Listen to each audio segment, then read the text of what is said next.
But I was just going to get back to cap and trade, where people have, a lot of people, well, cap and trade, it's a tax, et cetera, et cetera. But at the end of the day, what are we trying to do? We're trying to reduce pollution. Well, if you were to look at 1995, the atmospheric nitrate concentrations in the US, this is basic data from the EPA's website. You'll see this huge red swathe right in the middle of the country. Well, that's, of course, there's a lot of the coal-producing, coal-burning power plants in the mid-continent. But then by 2008, you'll see that that's kind of become a very sort of, light orange. So, to my mind, and I've looked at the actual data that the EPA produces, and they're monitoring far more sites now than they were, say, back in the mid to late 90s.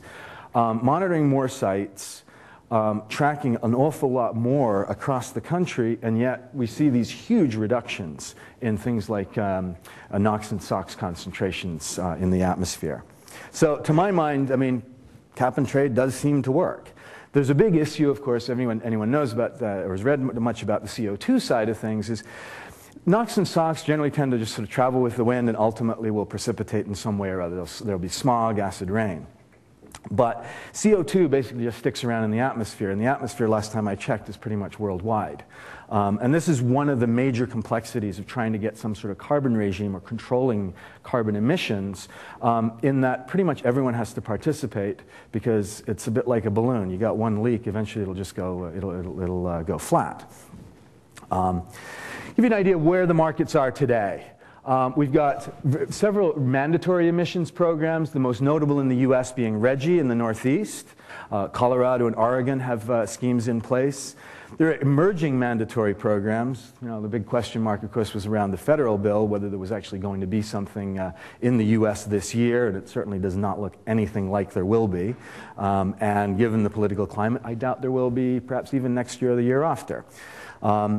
Out in the West, they're basically trying to set up a scheme, and they're well on their way to setting up a scheme that's very similar to RGGI.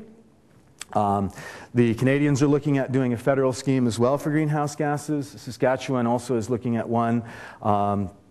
And then you've got various voluntary ones, and this is again where you get into this alphabet soup of climate action reserves. You've got this Chicago Climate Exchange, which trades makes available various instruments for trade. There's voluntary carbon standard. There's the American Carbon Registry, and what we're seeing as well in terms of carbon is all sorts of little exchanges kind of popping up, allowing you to trade, especially on the voluntary side. Which, again, creates certain complexities from a system perspective, because say, you want to be active in 2 or 3 of these, well, now you're going to need interfaces out to these guys. Their instruments might be slightly different. Their compliance requirements might be different. So from a system perspective, it creates certain problems. Again, this is where I'm going to get, we have a lot of detail about what the various schemes are. We've got the Alberta Greenhouse Gas Reduction Program. We've got AB 32. Actually, where did I lose? Did I skip over a slide? I think I must have. Or maybe we're missing it. There should be a slide on RGGI in here. But if we skim over to the market and regulatory outlook, especially in the U.S., uncertainty is really the order of the day. I was at a green conference in March in New York, and there were various people. It's going to be in the 3rd quarter, or no, not this year, or well, maybe next year. And at the end of the day, it's not going to happen this year. So who knows where we may or may not be. The problem with it, of course, is uncertainty basically creates illiquidity. People don't really want to trade things when they have no idea what really it is that they're trading and what the likely outcome or future for those instruments is. And that was obviously illustrated by CARE a couple of years ago being voided. And of course, a lot of folks were sitting on positions, and all of a sudden those positions were worth virtually nothing. Kyoto Protocol expires in 2012. Copenhagen went nowhere. For those who've been following this, it was another attempt to create a successor to Kyoto. There's no successor yet being agreed upon. So there's a certain amount of uncertainty there as well. I mean, if you're trading CERs in Europe or in Canada, the question is, what are those going to look like come 2013? Now the big question we've got in the US is, because the EPA has been given the ability to regulate CO2, to my mind it's always clearer when you have legislation as opposed to an agency just coming up with rules and saying this is the rule today and that's the rule tomorrow. So again, uncertainty, what's the EPA going to regulate, what won't they regulate, what kind of restrictions, et cetera, how the hell do you know what to trade? So that is basically the state of affairs. The big development on the EPA side of things is they are looking to roll out the Clean Air Transport Rule in the first quarter of 2012. It's probably likely to be in January. They're still working through all of the details, and of course everyone's waiting to see what those details are, because it's kind of hard to trade something that you don't, or trade around something you don't really know or understand. And on the federal side, I mean, there was a whole series of different bills introduced and back and forth with various different flavors. But then in August 2010, in August this year, of course, it was withdrawn. And so we're pretty much back to square one on the federal level. On the rec side of things, renewable energy credits, as most of you probably know, are created when you produce power from renewable sources, including wind, solar, hydro, biomass, landfill gas reclamation, trash incineration, etc. For every megawatt you generate from a renewable source, one REC is created. So for example, my solar field will generate about 11.5 RECs for me a year. New Jersey RECs are currently trading at about $600. Start doing the math. It's actually not a bad proposition from my perspective, at least. RECs are governed by state renewable portfolio standards. They're currently available in 29 states and DC. Each state has its own individual RPSs. They're targets for each source of renewable energy. New Jersey, where I live, happens to be rather unique in that it is designated solar renewable energy credits to be a very specific animal, and that's one of the reasons why they trade at where they're trading.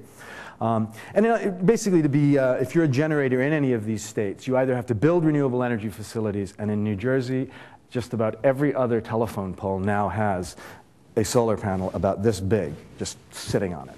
They put in something like 250,000 of the things throughout the state. They're not exactly the most attractive of installations, but it's one way in which the utilities have said, well, okay, we can at least kind of suck a little bit of solar energy and pump it back into the system and meet our RPS requirement. Alternatively, they can purchase renewable energy credits to meet their RPS goals, so they can buy them from guys like me who are generating solar electricity.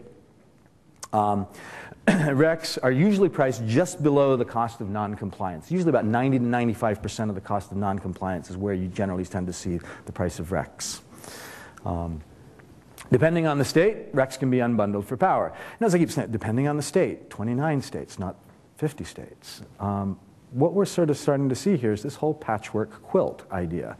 Not exactly the way that you want to go about putting together a very comprehensive trading portfolio with a system that can handle all of these permutations. Several states, a lot of states allow unbundling, which means you can basically decouple the RECs from the power. So when I sell the power, because I will be generating power and pushing it back into the grid, although net over the year, I should pretty much end up even.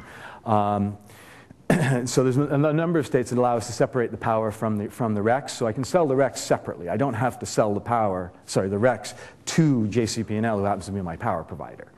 It could be pretty much anyone in the New Jersey market. Several states that don't allow unbundling: Arizona, California, Iowa, and Minnesota. So that creates certain constraints as well. So you've got RECs, but they don't really exist as independent instruments. They're tied, they're closely coupled to the power that actually created them. Hawaii is still trying to figure out what they want to do. States categorize RECs by the facilities that create them, and they're generally in classes or tiers. Some states allow these classes or types to be applied to their RPS programs, and sometimes different periods than those allowable in the originating state. And I've got a map here that will give you an idea of what we call the fungibility, the ability to trade these instruments across state borders.